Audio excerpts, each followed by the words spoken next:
consistently. They never made losses. So the company which charges the low-cost airline prices actually continues to make profits.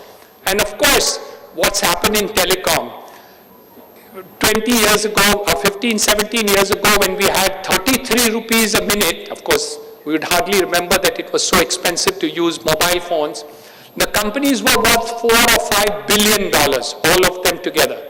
Today, individually, each company which charges less than 1 rupee a minute is valued at $35 billion.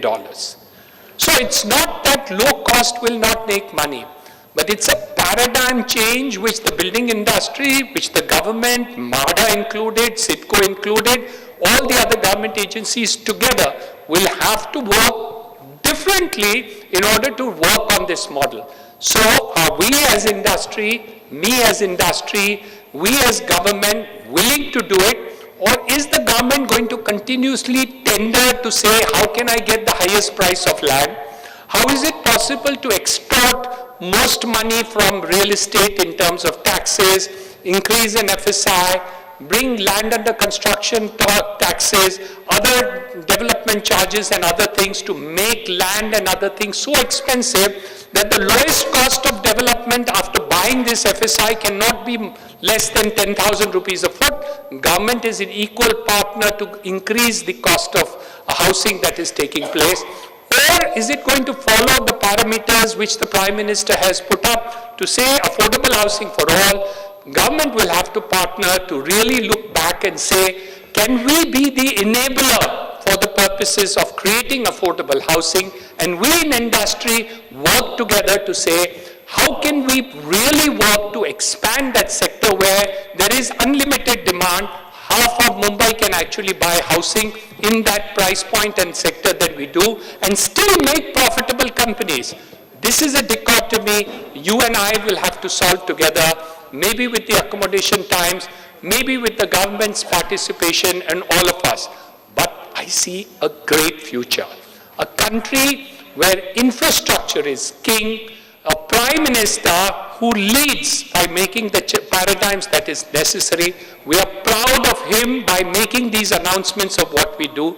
We are petrified because he does something like demonetization, which scares the life out of everybody. But in reality, he has the interest of the country at heart. We need to be able to support this issue because that's closest to my heart, and I'm sure to the accommodation industry, including people like Murari Chaturvedi. I must congratulate him the way he comes up and even now is willing to speak and lead us, gives us an inspiration that we never say die. No matter what you're doing in this country, we will be the leaders, and we as industry will have to work into this sector. We have grown. In those days, we used to borrow money at 2%, 2.5% from hundiwalas to really money.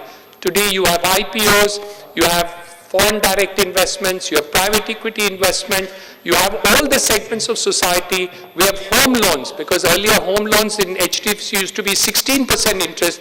Mafatraji will tell you what kind of difficulty we had in getting monies in those days. Today, you are all the lucky ones. The home loan buyer also gets home loans at much lower rates of interest. I think that paradigm makes it all. So I see a positive 5 years for myself and for the industry.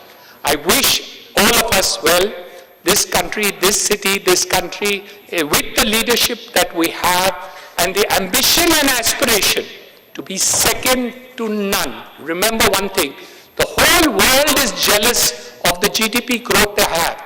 I was last night and this morning with the CEO of Standard Chartered Bank.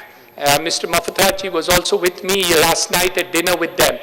They were all amazed. How is India growing at 6 and 7% in spite of the whole world going slowly? And we said, no, it's going to grow even faster with infrastructure, with roads, with railways. And we will do and beat the whole world. But as industry, we have to rethink of the models that we have. We can't run ambassadors and Fiats. We have to learn the Marutis and the new and the Hyundais, and the change management that we need to bring to this world. I wish you all well. all a great time in accommodation industry, one more innings for the next year. Thank you so much.